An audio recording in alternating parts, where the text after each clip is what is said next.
Zuotsesek. Zulatsisek. But I think I'll just call him Zula for this map. I'll call him Tosdut. Tos dude. Yeah. Protoss. Okay. Well, I guess that works as well. But let's Ozua. go ahead and introduce the players. Will you do the honors?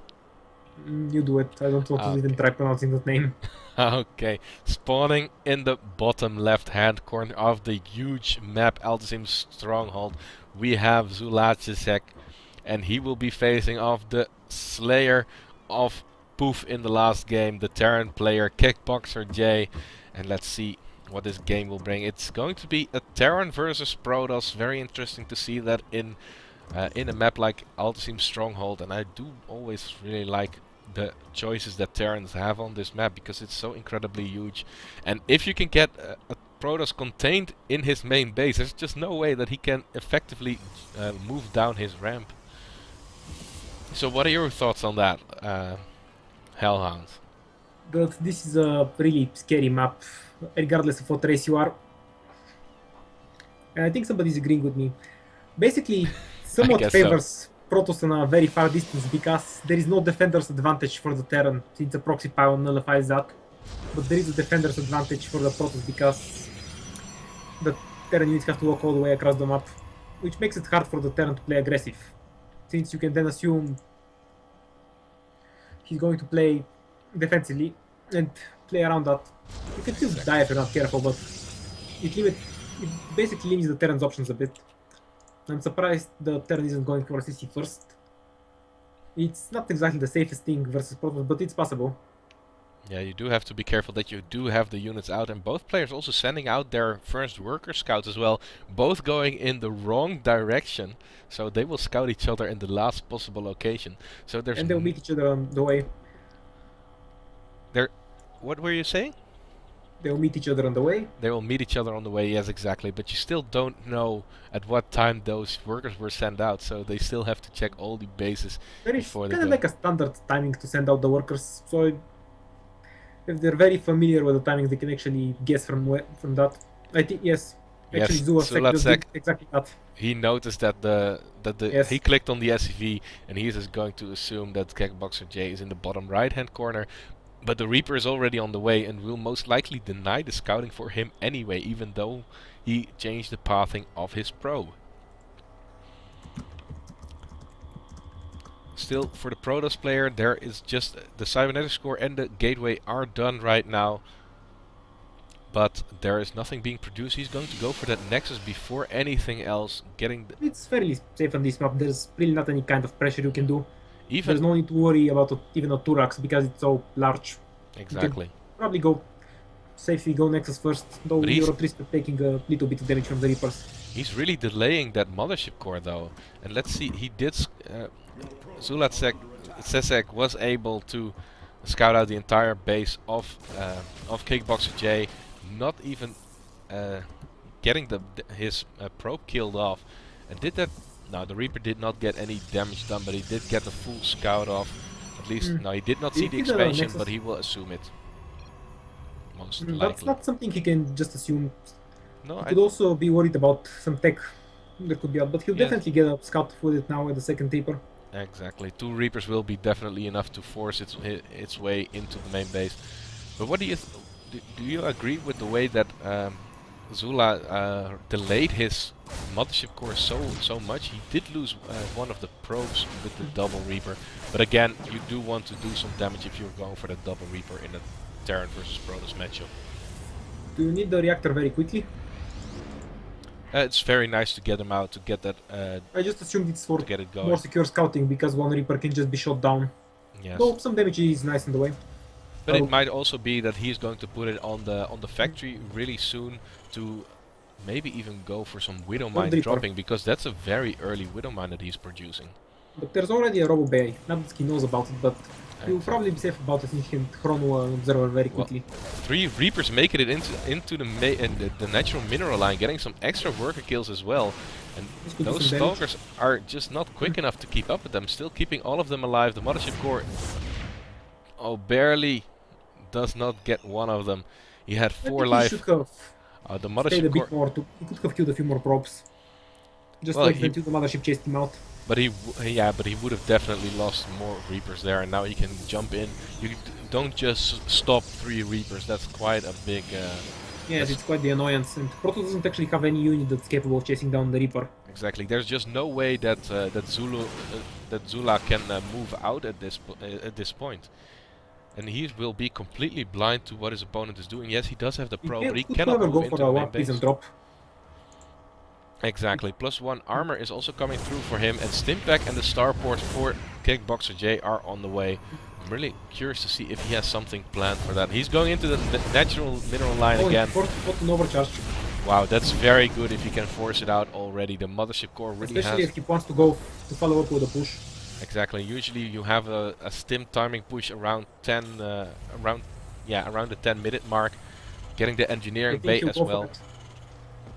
It's dropping the double barracks. a very realistic chance that he'll get the workers out. The Widow Mines turned out to be for defensive purpose, to make sure he doesn't die to an Oracle. Does he have a... Yes, he does have that. Yes. That Widow Mine in the base. Terrans don't do that more often. I guess going for such a quick factory leaves you open to some other things. Exactly, and those Widow Mines really are very cheap. There are only 75 minerals and 25 gas, right? Yes, but they actually cost 2 supply. Okay. So it's not good to get way too many of them. No, true, they will not pull their weight. And there's an observer making its way across the map to the base of Kickboxer J finally. And it looks like he's going to go for quite quick Colossi as well behind this. Missile turrets are going down in front of that mineral line.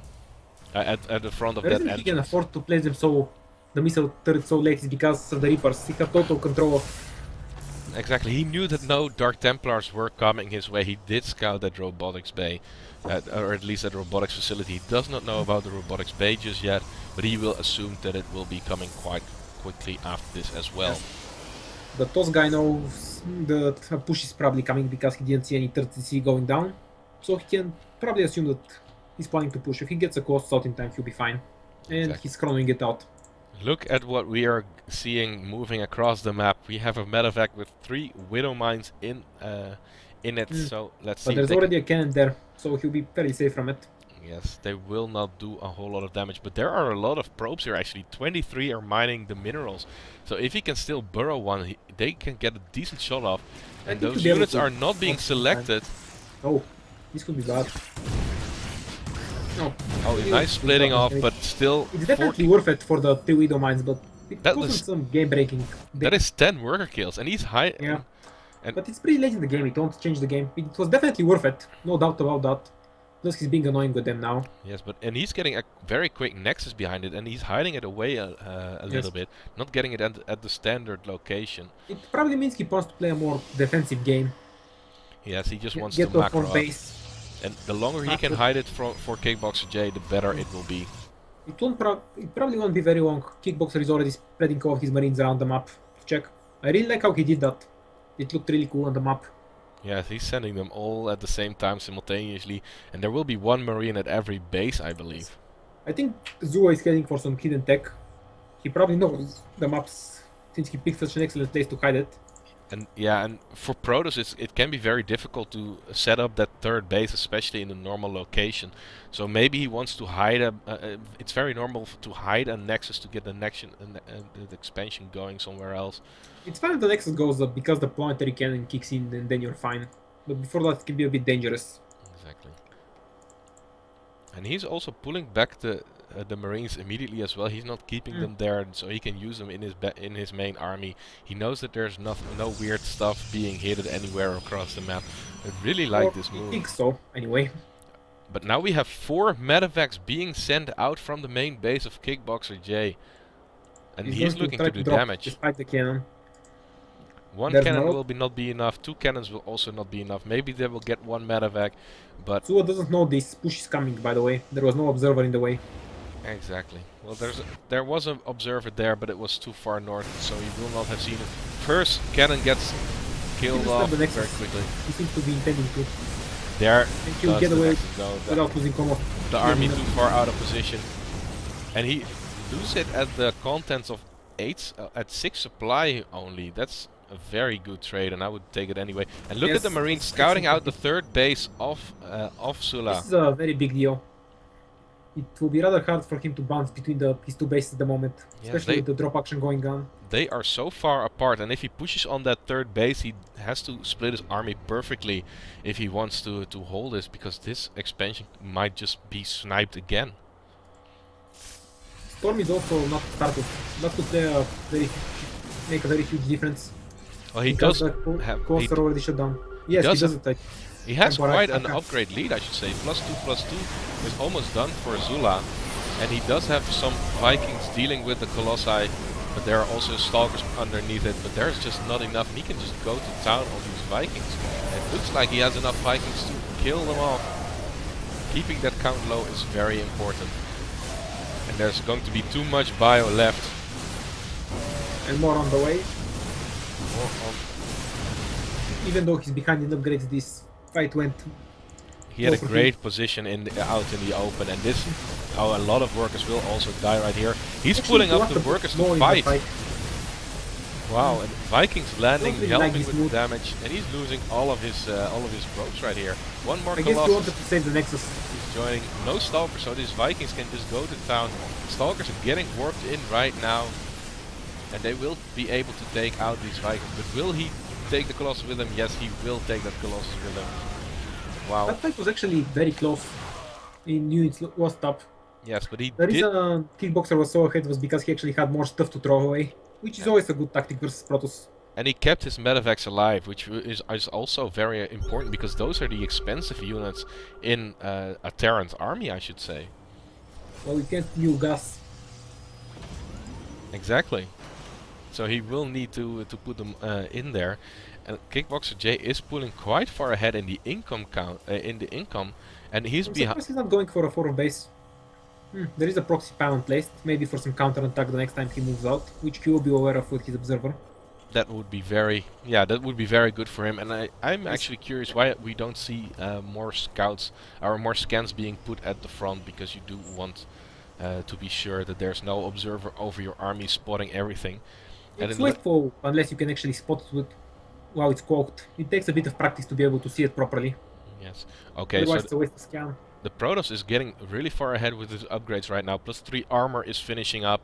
He does have those storms coming through as well. The Templars are already warped in, and +3 attack is also on the way. And a Dark Shrine. Yes, I think the Terran should just play a bit passive now if he knows about the upgrade difference, and wait.